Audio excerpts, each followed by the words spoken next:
Obras dedicadas à infância da educadora musical Rosa Lúcia dos Mares Guia, uma análise. Rosa Lúcia dos Mares Guia foi uma educadora musical que atuou em Belo Horizonte por quase 50 anos. Além de professora de crianças e adolescentes, também foi formadora de professores de música e desenvolveu um grande número de jogos, materiais, atividades, apostilas e livros. Nesse artigo, nós vamos analisar as duas últimas obras da professora que foram publicadas, voltadas para crianças entre 6 e 9 anos, que são Educação Musical, volumes 1 e 2. Bem, para compreender a prática pedagógica da professora Rosa Lúcia e as bases filosóficas implícitas nos dois livros, recorremos aos seguintes autores: Kohreuter, Willems, Suanek, Eliot Silverman e Freire, que são autores que tratam de questões filosóficas sobre educação musical. Bom, Freire, em seu livro Pedagogia da Autonomia, em 97, apresenta o que denomina de saberes necessários à prática educativa. Trata-se de uma educação sensível e corajosa em favor da autonomia do ser dos educandos. Nesse mesmo livro, ele explicita características que compõem a persona do que ele chama de educador problematizador. Entre essas características estão: ensinar exige rigorosidade metódica, risco e aceitação do novo, reflexão crítica sobre a prática, alegria e esperança, curiosidade, liberdade e autonomia. Um outro educador que vai fazer parte do nosso referencial teórico é o Kohreuter, que veio para o Brasil ao final da década de 30, e Marisa Fonterrada afirma que ele trouxe ideias frescas que refletiam a nova postura diante da arte contemporânea e abriu um campo voltado à pesquisa e experimentação.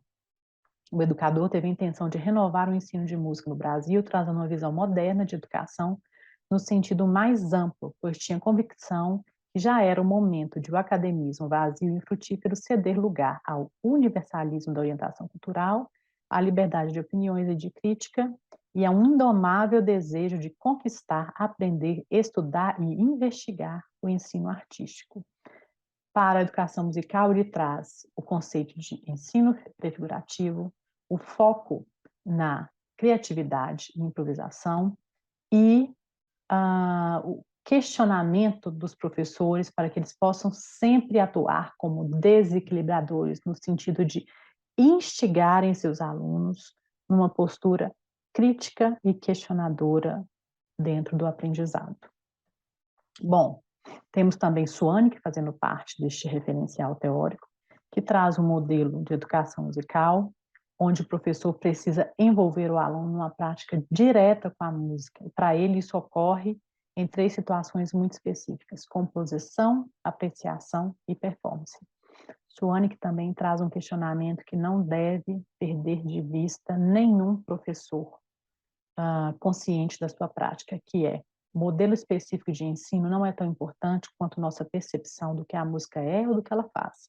Ao lado de qualquer sistema ou forma de trabalho está sempre uma questão final: isto é realmente musical? Temos também David Eliot e Marisa Silverman, que trazem o conceito de filosofia praxial da educação musical. Eles acreditam poder habilitar os estudantes a atingir os melhores e mais profundos valores que o aprendizado em um tópico específico pode permitir e continuar a sustentar ao longo da vida. Discutem conceitos-chave como a relação entre música e emoção, criatividade musical, currículo escolar de música, música em situações não formais, cognição e psicologia da música e multiculturalismo. E por último, e não menos importante, nosso educador Edgar Willems, que teve grande importância na prática pedagógica da professora Rosa Lúcia. Para Willems, a metodologia de ensino dele é baseada na vivência de práticas musicais refinadas. Ele acredita que a vivência é o fio condutor de toda a aprendizagem. Organização e coerência entre princípios, procedimentos e recursos didáticos são características do trabalho do professor. Bom, as duas obras analisadas da professora, Elas foram estruturadas a partir da concepção da autora sobre os objetivos primeiros da educação musical: proporcionar aos alunos a oportunidade de serem criativos com a música, deles se pronunciarem com a música, com a sua própria música. Tudo é transformado numa experiência musical feita em conjunto e que revela a sua vivência anterior, sua originalidade, seu subjetivismo. Bom, nos anexos dos livros, parte destinada aos professores, aparecem insistentemente as frases: estimulados por você, professor, ou você deve estimular o aluno a perceber, provocando e estimulando os professores a desenvolverem em si e nos próprios alunos o chamado espírito questionador, uma atitude crítica e reflexiva que instiga os alunos a pensar, a explorar as possibilidades, a fazer novas conexões.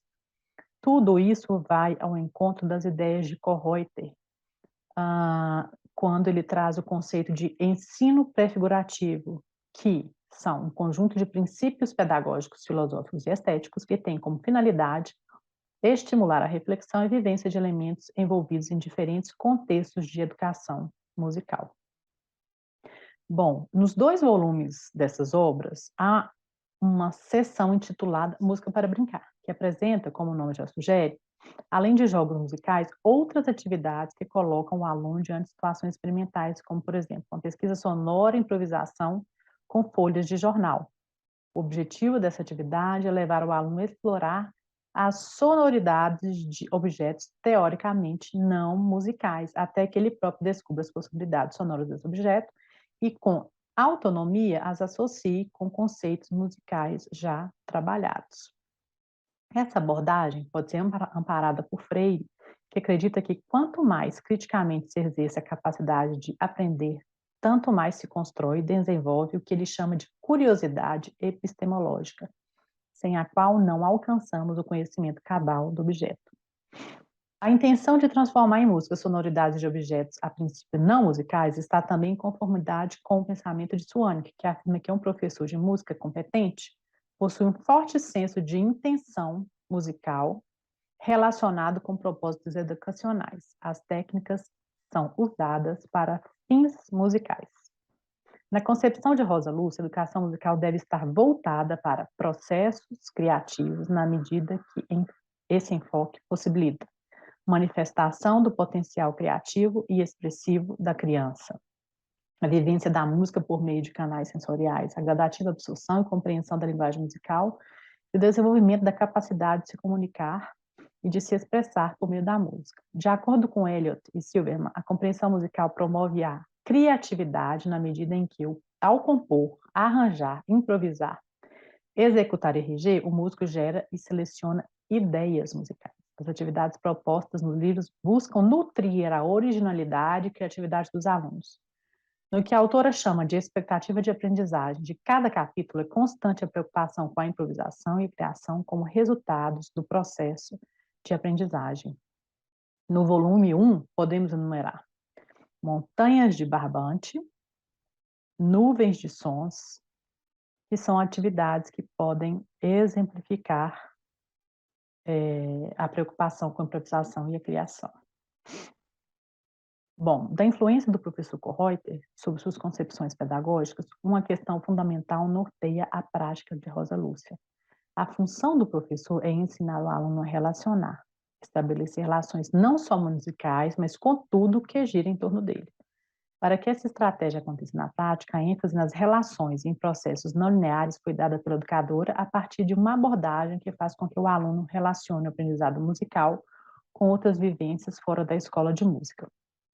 Ela pontua enfaticamente que ninguém deve estudar um conteúdo de qualquer assunto que seja e esperar esgotá-lo para assim passar a outro assunto. As coisas acontecem simultaneamente e os aprendizados vão se relacionando e assim vamos construindo um ensino estrutural e não fragmentado. É possível identificar nos livros Educação Musical Volume 2 a ênfase na experiência musical como ponto de partida da aprendizagem.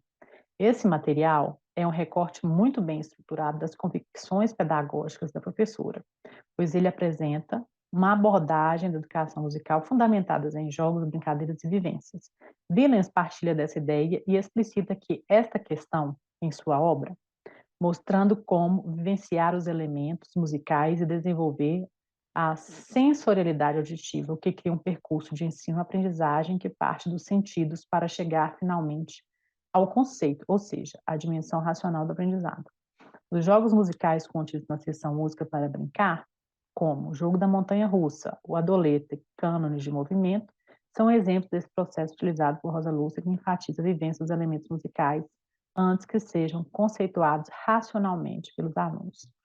Uma prática de extrema importância criada por essa professora e desenvolvida no núcleo de Vila Lobos de Educação Musical são os chamados projetos de criação, que consistem em momentos de exploração e experimentação, onde as relações do aprendizado são elevadas à máxima potência, resultando na expressão musical dos alunos. Nesses projetos, a improvisação é amplamente utilizada como recurso capaz de fazer com que o aluno possa descobrir, jogar, brincar com os sons, capacitando-se para expressar suas ideias e para tomar decisões musicais, fatores que contribuirão para alcançar um grau cada vez mais consciente do trabalho criativo.